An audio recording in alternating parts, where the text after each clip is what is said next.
रात के 10 बजे मुझे कॉल आता है मेरी फ्रेंड का। उसकी आवाज़ में इतना डर था मानो वो कोई बड़ी प्रॉब्लम में हो। वो घबराते हुए बोली, यार प्लीज मेरी हेल्प कर दे। हाफ ईयरली एग्जाम्स को बस 10 दिन बचे हैं और पूरा सिलेबस बचा हुआ है। मुझे बहुत डर लग रहा है। तब मैंने उसे वही स्ट्रैटेजी बताई जो मैं खुद उस टाइम फॉलो कर रही थी at the last moment. And you know what happened? Exam के बाद उसने फिर कॉल किया, बट इस बार उसने मुझे थैंक्स बोला and we both scored very good marks in the exam.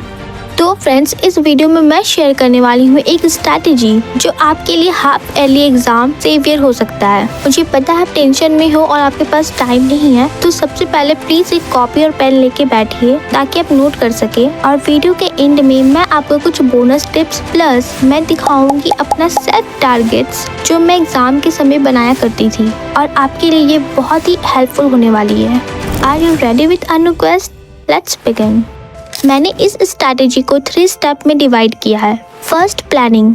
यहाँ हम प्लान करेंगे कि अगले 10 से 15 दिन आप क्या, कब और कैसे पढ़ेंगे। सेकेंड, एग्जीक्यूशन, मतलब जो प्लान हमने बनाया उसे प्रैक्टिकली कैसे फॉलो करेंगे, मीन सिलेबस कैसे कंप्लीट करेंगे। और थर्ड, रिवीजन। शुरू करते हैं बिना किसी डेडिकेशन के। तो फ्रेंड्स, सबसे पहले आप एक पेज लीजिए। अब उसमें लिखिए कि कितने दिन बचे हैं आपके एग्जाम्स को। Example 10 days. अब लिखिए एग्जाम में कितने चैप्टर्स आ रहे हैं। फॉर एग्जाम्पल इंग्लिश में 6 चैप्टर्स। अब 3 कॉलम बनाइए। पहला कॉलम इजी, दूसरा पार्शियल और तीसरा हार्ड। इन्हें आप ग्रीन, येलो और रेड चैप्टर्स में भी बोल सकते हो। इजी चैप्टर्स मतलब वैसे चैप्टर जिसको आपने ऑलमोस्ट पढ़ा हुआ है। पार्शियल चैप्टर्स मतलब जिन्हें आप कभी ना कभी पढ़े तो है बट आपको क्लियर नहीं है। और हार्ड चैप्टर्स मतलब जिसको आपने पढ़ा ही नहीं है। तो अपने हर चैप्टर्स को एनालाइज करिए कि कौन इजी है, पार्शियल है और कौन हार्ड है। उसके बाद उसे नोट डाउन कर लीजिए, बिल्कुल इस तरह। तो इस तरह आपको अपने हर सब्जेक्ट्स में कर लेना है, इंग्लिश, हिंदी, मैथ, साइंस, जो भी। तो सबसे पहले हम लोग पार्शियल चैप्टर को कंप्लीट करेंगे। क्यों? क्योंकि इन चैप्टर्स को पढ़ने के बाद हमारे माइंड में एक इंस्टेंट सेटिस्फैक्शन आएगा कि हाँ यार, मैंने कुछ तो पढ़ लिया है, अब आगे भी हो जाएगा। तो दूसरे नंबर पर अब हम इजी चैप्टर्स को करेंगे क्योंकि इन्हें करने के बाद हम एक सेफ जोन में पहुंच जाते हैं। पता है कैसे? पार्शियल चैप्टर करने के बाद एक हम पहले से ही कॉन्फिडेंट हैं और अब एक्स्ट्रा कॉन्फिडेंट हो जाएंगे और लगभग इतना करने से हमारा मार्क्स भी सिक्योर हो जाता है। Now hard chapters.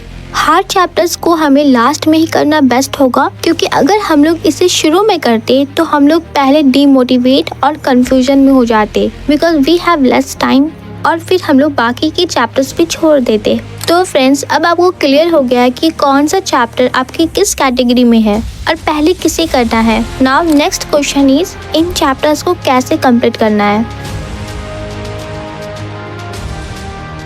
पार्शियल को हम लोग 3 to 4 डेज में कंप्लीट करेंगे। 1 शॉर्ट लेक्चर प्लस अगर टाइम हो तो लेक्चर के साथ की पॉइंट्स नोट करेंगे, यानी main word for remembrance. Last में कुछ क्वेश्चन सॉल्व करेंगे।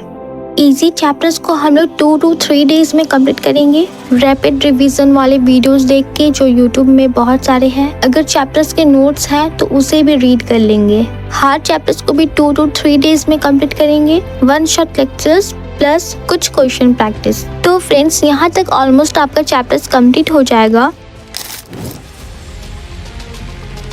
अब टाइम है रिवीजन का। ये गलती बिल्कुल भी मत कीजिएगा कि बिना रिवीजन का एग्जाम देने चले गए, क्योंकि जब हम चैप्टर्स पढ़ रहे होते हैं ना तब लगता है कि हमें सब आ रहा है, बट एग्जाम के समय सब भूल जाते हैं। इसीलिए रिवीजन इज वेरी इंपॉर्टेंट। तो रिवीजन करने के लिए भी कुछ टिप्स है। Mini revision. जब आपने चैप्टर कंप्लीट किया, एंड में 10 मिनट उसी चैप्टर को रिवाइज कर लीजिए ताकि लास्ट रिवीजन डे पे आपको प्रेशर कम हो। सेकंड, रिवीजन वाले दिन नोट्स, फॉर्मूला और की पॉइंट्स रीड कर लीजिए। Third, solve MCQs. गूगल्स में अपने चैप्टर का एमसीक्यू सर्च करिए और वहीं पे सॉल्व कीजिए। इससे आपको आपके चैप्टर्स का हर पार्ट याद आते जाएगा। Fourth, solve PYQ। 3 to 4 years के प्रीवियस ईयर क्वेश्चन को एक बार देख लो, अगर इनफ टाइम है तो सॉल्व कर लो। तो फ्रेंड्स, इतना करने के बाद आप बहुत अच्छे से प्रिपेयर हो गए हैं। And don't worry, half yearly exam ही है, इसमें मार्क्स उतना मायने नहीं रखता। पर हाँ, फाइनल में ऐसा हाल मत करिएगा कि आपको सर्च करना पड़े how to prepare final exam in 10 days। अब बारी है बोनस टिप्स की। Study between 9 AM to 6 PM, क्योंकि जैसे जैसे सुबह से शाम होने लगता है वैसे वैसे हम नेगेटिव सोचने लगते हैं कि यार मैंने तो कुछ नहीं पढ़ा। Number 2, learn concept instead of memorizing. Friends, आपको कॉन्सेप्ट को समझना है अच्छा से, उसे याद नहीं करना, क्योंकि लास्ट टाइम याद भी नहीं होने वाला। Complete your homework in school. अगर आपको स्कूल में फ्री टाइम मिल जाता है तो वहीं पे होमवर्क कंप्लीट कर लीजिए, ताकि घर में आप सिर्फ सेल्फ स्टडी कर सके। 4th, most important, make study target every day. तो अब मैं आपको अपना स्टडी टारगेट दिखाती हूँ, जो मैंने हाफ ईयरली एग्जाम के समय तो नहीं बल्कि अपना बोर्ड्स एग्जाम के समय बनाया था। हर दिन अपना स्टडी टारगेट बनाइए कि आज मुझे कब क्या पढ़ना है, क्योंकि ये बहुत ज़रूरी है। Thank you for watching a request.